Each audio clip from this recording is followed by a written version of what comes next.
Yonbú.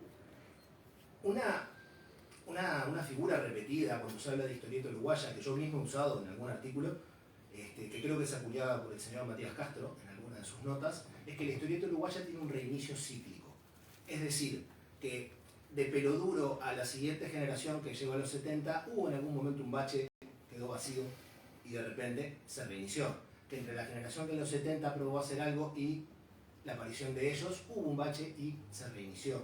Que entre los 80 y los 90 y así hasta que en el 2099 en mi caso, lo mismo.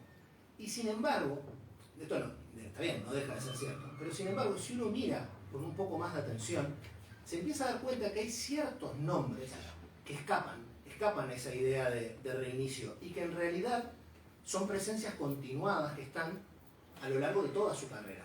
Que aunque la propia industria, por así llamarlo, que es una palabra que en Uruguay nos queda un poco grande cuando hablamos de historieta, mucho me temo, son autores, artistas, profesionales que están presentes a lo largo de todo su periodo.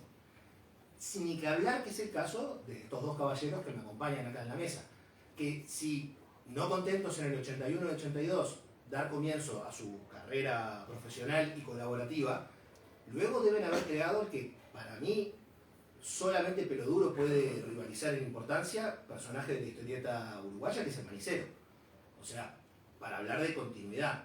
No contento con eso, ya no juntos, sino por separado, están presentes en una obra que es fundamental, que es historietas.uy, que para mí es un libro que marca el inicio de lo que sería una historieta uruguaya que salta al libro, que asume un desafío de dejar atrás los kioscos, pasar a ser libro de librerías, y ahí están ambos, Ombú adaptando a Netti y Dilo junto a Daniel González adaptando Combate de la Tapera, en un libro que me encantaría decirles vayan y cómprenlo si no lo tienen porque es una maravilla, pero es difícil de conseguir, pero como una moneda de 3 pesos. Si por casualidad se lo cruzan, es un librazo y ahí también están ellos. A mí me resulta entonces, este libro, en cierto modo, es un acto de justicia. Porque si podemos acceder nuevamente al trabajo que ellos hicieron hace ya 40 años, es una fortuna increíble que tenemos que, obviamente, agradecer a una serie de responsables. El caballero, ahí sentado, primero por haber sido en el 81 y 82 quien permitió su nacimiento. Ellos por hacerlo, ni que hablar. Luego, con el paso del tiempo en la actualidad, el haber encontrado una manera de poderlo sacar, que están los fondos concursables para la cultura que permitieron la edición. Ni que hablar, Martín y Estuario, que terminan dando el resultado de esta obra. Una obra que además uno la lee ahora. Yo solo la conocía de oídas. A mí me habían hablado. De hecho, me había hablado mucho Renzo Baira, que también adaptó estos cuentos de Serafín García unos 25 años más tarde. Y que me decía que todo el tiempo él se medía con lo que habían hecho Ombú y Dilo en esta versión. Y era mítica, era qué habían hecho Ombú y Dilo cuando habían adaptado Las aventuras de Juan el Zorro. Y acá lo podemos comprobar, finalmente, y ni que hablar que es un libro que está por completo a la altura de esa comparación, y aquellos que hayan visto dibujar a Renzo Baira saben que compararse con Renzo, solo pocos. Es fresco como el primer día, lo cual habla, y acá ya les doy paso a ustedes, que para eso hemos venido, para escucharlos a ustedes, habla de, primero que nada, la frescura de los propios textos de Serafín García, que me parece que es menester decir qué autor impresionante. Yo le leo los cuentos a mi hija de 5 años y se mata de risa, y se divierte con las travesuras del zorro, y le termina dando un poco de lástima el zapallo del tigre, que es malo, pero es más bien bobo, más que otra cosa. Y qué notable ese texto para que se adapte, para que llegue a otros lenguajes, en este caso la historieta, y se mantenga tan fresco como en la primera vez que lo hizo Serafín García, que es en la década esta versión creo que era del 63, cuando él adapta para niños el texto original, que era un poquito más rudo. Tenía diferencias como cuando va a reclutar a Ñandú, le come eso me impresionó mucho, cuando Juan el Zorro invita a Ñandú a andar a sus andadas, en la versión original, mientras Ñandú va a buscar las cosas, se come los huevos de Ñandú mientras lo espera, o sea, qué compañero de andanzas. Serafín después eso lo matizó, y de los huevos no se dice nada, y se van felices por ahí. Así que la primera pregunta con la que a mí me gustaría romper el hielo es preguntarle a ambos ¿Por qué Juan el Zorro de Serafín García? ¿Qué tiene ese texto que los lleva a ustedes a adaptarlo? ¿Puedo decir algo? Sí. No, lo de elegir a Serafín García, lo digo brevemente, o sea, primero no nos animamos a hacer guiones propios por ser desconocidos y aparte porque en aquella época estaba la dictadura en pleno todavía y entonces asumir la realización de un guión siempre se podían aparecer elementos que fueran conflictivos. Además, por otro lado estaba la conveniencia de que Fermín ya había dibujado algunos animales del libro que tenía él. Claro, pero ya tenía algunos animales dibujados. Entonces empezamos a hablar de una historieta, los dos éramos lectores de historietas, nuestra generación fue mucho de eso, y bueno, que apareció la idea de hacer una historieta. Lo increíble fue que la hicimos antes de saber dónde colocarla. Fermín hizo una doble página color, que es el doble tamaño del libro, o sea que es una cosa así, y bueno, se lo llevamos al señor Juan José Rabaguer, la sazón, director de Patatín y Patatán, la revista infantil que salía todas las semanas, y nos dijo, bueno, yo no les puedo pagar lo que vale este trabajo, pero sí, claro, ¿cómo no lo vamos a publicar? Lo publicamos allí junto con otros dibujantes de la época y gente, los maestros que hacían la revista, y ahí fue como quedó Serafín. Serafín yo ya lo había leído, lo conocía, sabía de que sus poemas del libro Tacuruces, la famosa canción de los alfareños, Orejano, en fin, proverbial, en fin. Entonces, estábamos bajo el paraguas de Serafín, no teníamos la responsabilidad, porque es bravo idear todas las semanas una idea, un guión, y bueno, lo fuimos acomodando, sacándole texto, y lo dejamos reducido a lo que yo creo que es una historieta, o sea, lo que se puede poner dibujado no se escribe, y al revés. Entonces la revista tiene texto de apoyo, los globitos, la historieta tiene los textos de apoyo y los globitos, y punto, ahí se terminó. El trabajo, por supuesto, que hasta el día de hoy resplandece y deslumbra, es el trabajo de Fermín como dibujante, que fue un poco lo que me llevó a mí, después de todos estos años, a insistir durante todo el siglo XXI con varias personas que no me dieron bolilla, si lo podríamos publicar en alguna parte. Hasta que topé con Gustavo Cortazo, que me llevó a Rodolfo Santuro, y ahí terminamos en Estuario, y pudimos sacarnos las ganas, y en lo personal, las ganas de que esos dibujos de Fermín basados en los personajes Serafín vieran la luz después de tantos años. No, yo quería decir lo mismo que dijo el libro. José Ravioli, que tuvo el honor de acompañar la presentación, nos dijo, algo perfecto casi, no sé palabras exactas, pero nos dijo algo así como, yo no se lo puedo dar ni en pedo. Porque es mucho laburo y ya. Y en otras páginas por el número que publicábamos. La revista tenía otras historietas, la verdad, para el Patatán que hacía Eduardo González. Eduardo era apellido González, no me acuerdo el apellido. Máximo González. Máximo Eduardo. Eduardo. Sí, Eduardo o Máximo, no. La verdad que hacía historieta para el Patatán que hacía que era Orgueso, no sé. Sí, estaba Seth Galvez, había otros personajes de historieta, pero así en la Casa Campesina éramos nosotros, ¿no? Claro. Y Fermín hizo un anuncio para que saliera en la revista, que es la tapa del que libro. ahora es la tapa del libro. Por eso decía, atento, la próxima semana empieza Juan el Zorro. Claro, y entonces lo que conversamos con la diseñadora Lucía Boyani, que hizo un excelente trabajo, que la verdad que el libro está precioso como está hecho, conversamos de la posibilidad de que ese dibujo fuera la tapa. Y lo que hizo con el dibujo, que era blanco y negro y tenía toda una cantidad de texto, para mí quedó una tapa casi ideal, ¿no? Sí, ideal. Porque le dejó los puntos que estaban puestos en el dibujo original blanco y negro, los puntos que son como fondo de puntos de grises que forman un gris, los puso azules, y usó otros puntos en otras partes, en la campera del tigre, en la campera del tigre y en la bombacha del tigre también. Está muy bueno. Muy bueno. Sí, pero el dibujo estaba bueno. Porque es muy como festivo, como anunciándose. Está en el libro, está en el interior. ¿El original? Sí, claro. Bueno, porque además acá tenemos al editor que... Sí, todo lo que podamos decir se lo usaba en nuestra contra, está el editor presente. No, y además, si no lo digo yo, lo va a decir él. O sea, yo creo que lo que hizo Martín fue darle un cuerpo y una idea al libro, que nosotros teníamos la idea de publicar las historietas, pero hablando con Martín, a lo largo de todos estos años que hemos demorado que se fueron dando, que pasaron antes de ver la publicación, era darle más cuerpo. Él decía, no quiero que tenga lomo el libro. Y bueno, y el libro tiene lomo porque tiene un diccionario de bichos, porque tiene... ¿Serafín también? Claro, tiene los textos de Serafín, pero en la versión para niños, que no fue la que nosotros usamos, y después tiene cuando retomamos los personajes para la revista del Pulgar, que sacó Antonio Davesíes en el año 85. Final. Sí.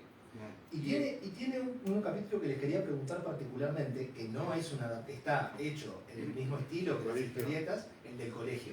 El del colegio, hay un capítulo de 2 páginas donde los personajes rompen la cuarta pared prácticamente y explican por qué hablan con faltas de ortografía. Claro, porque las maestras se quejaban. Te iba a preguntar eso, si empezaron a llegar cartas protestando por el... de cómo hablaban, porque desconfiado no era desconfiado. Sí. Todo o excelente era excelente, como estaba visto excelente. En la fuente de la está visto así, ¿no? Claro, nosotros primos los diálogos estaban escritos como venían en el lenguaje ese pseudo-gauchesco que se favorecía en esa época. Y hay que olvidar que los cuentos de Serafín son del año 50. Y bueno, y entonces pasaron unos días que no me acuerdo por qué motivo no se publicó, no sé por qué motivo, fueron unas 2 semanas que no se publicó. Y entonces para retomar, dijimos, vamos a hacer esto, ponemos en la escuela de guardapolvo al zorro y al tigre aprendiendo. Y pusimos un personaje que de poder, el padre ratón, que si hubiéramos podido hacerlo con nuestras propias ideas, el padre ratón habría tomado mucho más importancia, porque una cosa que es una ley prácticamente de la historieta es que el personaje secundario que está destinado a ser la verdadera estrella de la historieta se impone al autor. Personajes secundarios que terminaron siendo protagonistas, uno es Popeye el Marino, el otro es, por ejemplo, Isidoro Cañones en la historieta de Paturuzú. Al mismo tiempo, Paturuzú fue personaje secundario. O sea, varias veces emerge un personaje secundario que se queda con la historieta y uno tiene que dejarlo ser. El padre ratón iba camino a eso, como nos pasó con la adaptación para el Pulgar, con el personaje ese que viene a instalar una especie de casa de masajes en el pueblo.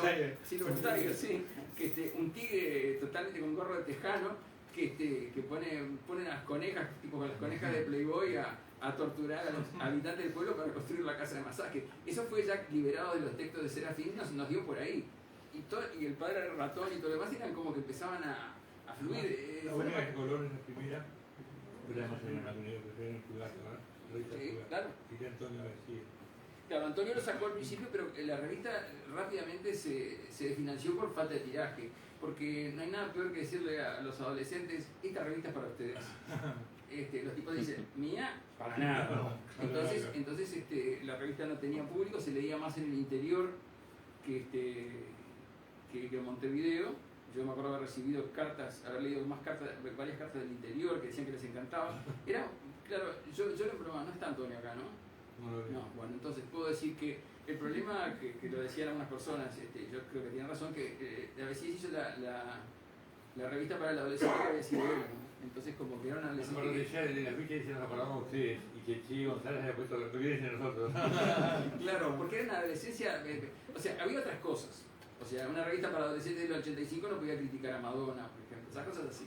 Entonces nosotros sacamos eso, estábamos muy contentos de la posibilidad de retomar los personajes, que también fue una cuestión de economía, porque ya los teníamos hechos, había un mundo dibujado y era como muy oportuno, porque como de costumbre pasaba siempre en Guambia, era, che, la semana que viene sale el Pulgar, entonces había que...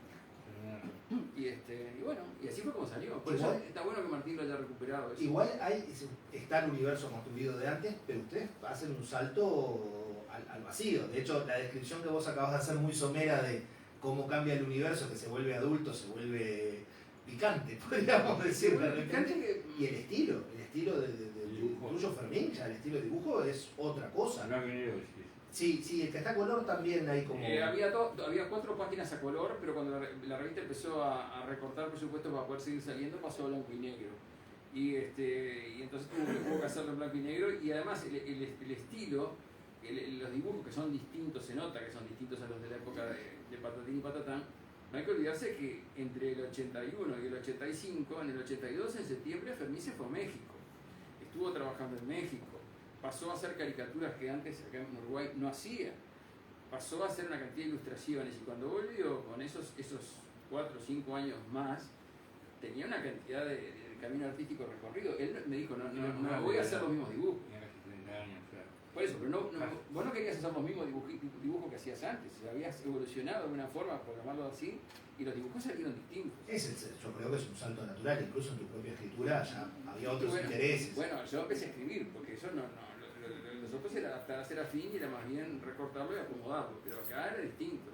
Cuando sale un personaje que ¿no voy a gritar más? Los personajes, todo lo que podía ser personajes, empezaron a salir en el 85. Por eso es que lamentablemente al cortarse eso, ustedes, los que vean el libro, fíjense cuando están las conejas azotando a los varones del pago y creo que es el padre ratón que va con las mujeres a rescatarlos. Estamos volando, sí. Sí, yo voy a decir que es un momento, yo este libro lo fui leyendo con mi hija de 5 años y fue un momento como, bueno, quizás estas páginas no las vamos a leer, Emilia, pasemos un poco más allá.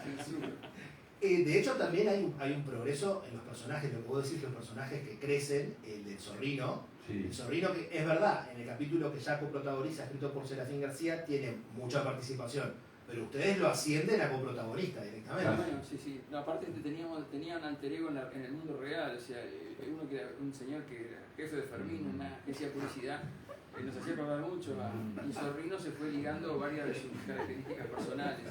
Es ser empeñoso, no tiene nada que ver con el aroma. Casi no parece un elogio, te voy a decir. No, pero el temperamento y la actitud del Zorrino tiene mucho que ver con este señor. Hasta el punto que lo llamábamos así. Pero es eso lo que se te empieza a filtrar. Se te empiezan a meter cosas y de golpe los personajes están pidiendo los mismos tener su vida y su independencia. Es una de las tareas más gratificantes cuando los personajes ya van marcando un poco la... Claro, porque el zorro era un pícaro genérico rioplatense, el zorrillo era más real. Sí. ¿No? De hecho, en el capítulo de Serafín García, el zorrillo es más personal en el conflicto que tiene con el tigre. Es como un problema. Y en cambio el zorro al tigre lo está burlando una vez más, porque es parte de lo que hace. Sí, no, el zorrillo para mí tiene algo de Sancho Panza, en fin, no sé, esa cosa aterrizado. Pero por eso digo, era una invitación.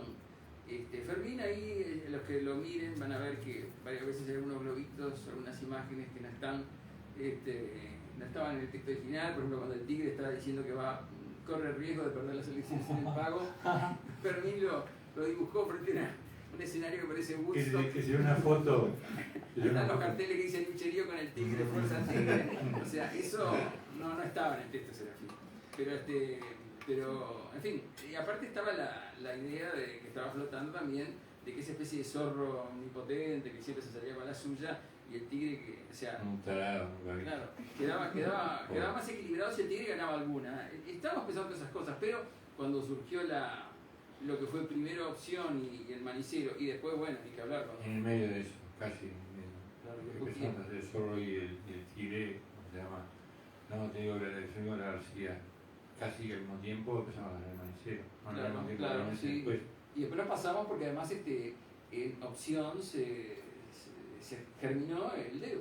Claro. Que eso fue lo último esa especie de vorágine que tuvimos hasta ahí, hasta septiembre del 82 cuando tú te vas a México. Claro. Ese fue el momento que estábamos con todos los bombos y platillos, porque publicamos en esos meses más historietas que todo el resto de esta vida. Creo que sí. Los cuentos que eligen, yo recuerdo del libro original que el tigre demora en aparecer y ustedes en realidad ya fueron directamente a los cuentos donde el tigre está... A mí me parece un venado. A mí me parece una gran opción porque creo que cuando aparece el tigre en el texto de Serafín García gana un disparate. Y que hace un personaje sin villano. Claro. Los villanos en cierta medida contrapesan a los héroes, o sea, por algo el personaje más famoso de la Guerra de las Galaxias es Darth Vader. O sea, y el tigre, nosotros además evitamos puntillosamente esa historia terrible de que el zorro, para comenzar al ñandú de acompañarlo, se le come lo de los pichones. Eso, no, ni hablar.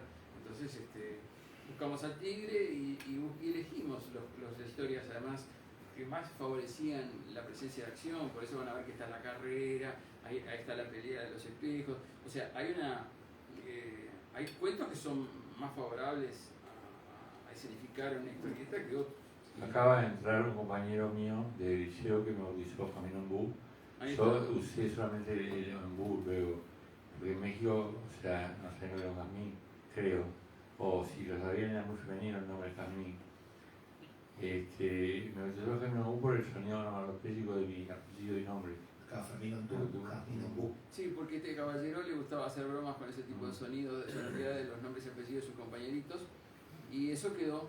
Y finalmente se transformó en Ombú, que a esta altura dentro del dibujo uruguayo y en buena parte de Latinoamérica es toda una definición, porque Fermín no solo es conocido acá.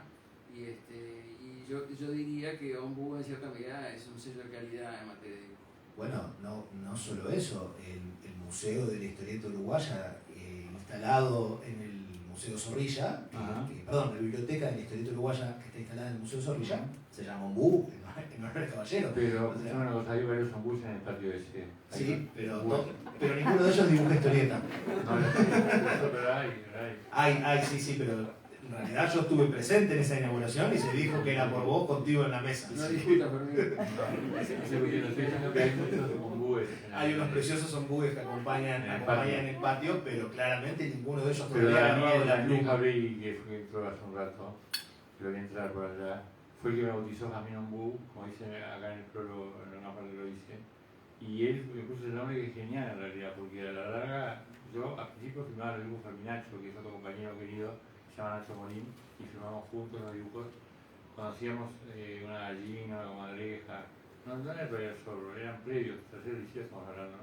Éramos unos niños chicos, de 16, 17 años, o menos, 15, 14 años. Y ahí hacíamos historietas que no salieron publicadas nunca en ningún lado, que eran tipo pruebas, que luego fueron usadas para estos dibujos. ¿Y Lilo también de qué sale? Lo leí pero no lo recuerdo. En la casa de la madre de un amigo, uno de mis más grandes amigos, lamentablemente fallecido, yo conocí una noche, había una hermosa guitarra, la agarré y la mamá me dijo, no toques esa guitarra que es de Osiris Rodríguez Castillo. Y yo dije, no la toco, sí, efectivamente la dejé. Y Osiris Rodríguez Castillo frecuentaba esa casa, y entonces lo conocí, y Osiris me lo encontraba el 18 de julio, y Osiris estaba como afín a conversar, entonces me dijo, y me comentó esa historia, me dijo, mirá, dice, yo un día, cuando estuve en Washington, me dijo que estaba caminando ahí, no sé si fue en Washington, a las orillas del Potomac, escuché el sonido de las chicharras. Me dijo, ¿te das cuenta? Chicharra yankee. Yo no sabía que había. Entonces cuando él se puso Jazmín Ombú, puse chicharra yankee, pero fue una cuestión de un divertimento para nosotros. A nosotros en ese momento nos hacía gracia y lo que nos hacía gracia lo poníamos. Está muy bien. Quedó, Ombú por lo pronto quedó para siempre. Ombú solo quedó para siempre porque en México era una firma que era más fácil escribir mi apellido que es difícil de la grafía. Que Ombú es facilísimo, es larga. Y aparte tiene el acento. Claro, en Chile en la U, en Brasil dicen Ombú, no. Hay un hotel Ombú en Porto Alegre, por ejemplo, nosotros brasileños después, y que lo llamaban así el árbol. No Ombú, sino Ombú. Bueno, el señor editor me acaba de hacer el famoso gesto de, quedan 5 porque acá con protocolo y todo eso, las presentaciones son cortas, pero quiero preguntar si alguno de ustedes tiene alguna pregunta, porque es un momento como para hacer 2 preguntas, Martín, ¿te parece? 2 preguntas, si las hay, obviamente. ¿Quieren hacer alguna pregunta o no? Si no hablamos nosotros. Si no, tienen 5 minutos más para contar algo. Allá, señor. Yo quisiera preguntarles si hubo autocensura alguna vez en sus obras. Y sí, claro que hubo. Sí, la primera vez que publicamos El Manicero me llamó Antonio de la imprenta para decirme que había que cambiar el texto porque era medio peligroso hablar sobre la Comaspo. Sobre la Comaspo en una historieta en el año 81. Claro. Y sí. Pero eso fue en otra historieta distinta. Historieta que pretendía ser de humor político, que era la que aparecía en El Manicero. Lo del zorro, por supuesto, amparados como correspondía bajo el manto protector de Serafín, no teníamos problema en ese aspecto y ahí no había nada que censurar más que lo que después no censuramos, que es la parte más erótica. Sí, igual en todo caso. O si no, las que refería Santuro de que son me perdí, las que son tipo no eróticas sino otras. No, las que dijo Santuro de la escuela, las que están hablando mal. Claro, no, era una cuestión de. Pero eso fue, ¿te acordás cuando fue una maestra que se quejaron de que estaba todo mal hablado el zorro, que estaba mal hablado el presidente, honor sin H, que fallatado con O. Hablaban como un presidente nuestro que todo el mundo sabe quién es. El hecho de que exista esa historieta así, eso indica que hubo algo, porque esa historieta es respuesta a una cosa concreta. Claro. Nosotros respondimos algo así. Uh-huh. Y bueno, claro, nosotros vestidos de escuela los dos. Sí, claro. Y eso, oye, antes de que nos saquen de acá, vamos a decir que estamos yo por lo menos creo que los dos estamos muy contentos de que esto haya sido posible. Le agradecemos a toda la cadena de maravillosas coincidencias y fortuitos hechos que nos llevaron hasta Martín Fernández y su editorial Estuario, que me vetó el elogio destemplado, o sea que no lo voy a hacer, pero de todas maneras lo considero un editor muy capaz, que tenía una idea y tenía una diseñadora muy capaz que manejó para mi gusto magníficamente la distribución de textos e imágenes en este libro, que es un libro precioso. Para mí me encanta, me parece que es para regalar y regalarse, como puse en Facebook, porque es un precioso objeto y que mi única esperanza es que algún día sea objeto de colección, porque no creo que se editen así con este look, con este efecto. Un día capaz que dicen libros como Juan el Zorro no se editan más. Bueno, yo sí me puedo prohibir el elogio saltado, porque total a mí no me puede prohibir. Yo la verdad les digo que es un libro imperdible. O sea, así como hace un rato hablé de lo mismo y dije de lo mismo de historietas.uy, yo creo que tenemos un nuevo clásico dentro de la historieta uruguaya, por todo lo que ellos dicen, no solo por la historieta que rescata, sino por el cuidado, el cariño que tiene esto, que tiene los cuentos originales, el seguimiento histórico, los textos que lo acompañan, la enciclopedia de bichos que a mí me pareció hermosa. Yo creo que tenemos realmente un libro que hay que tener. Eso es fruto de la diseñadora Lucía Goyani, ¿no? Sí, la enciclopedia de bichos. Sí, hay un trabajo de equipo, como me dijo ella, y hay una comprensión del material básico inicial, que la historieta de Juan el Zorro, que fue muy rescatada, guardó durante 4 décadas en su casa dentro de sobres, y que bueno, aparecen por primera vez reproducidos en toda su gloria, en colores y en un buen papel, que por eso digo que realmente se están luciendo, y que mi objetivo, todos estos años, cada vez que los veía, que me topaba una vez revisando el jardín, me encontraba con estos originales, decía, pero ¿será posible que esto nadie lo conoce? Los impresos y sale la mitad gracias al dinero que se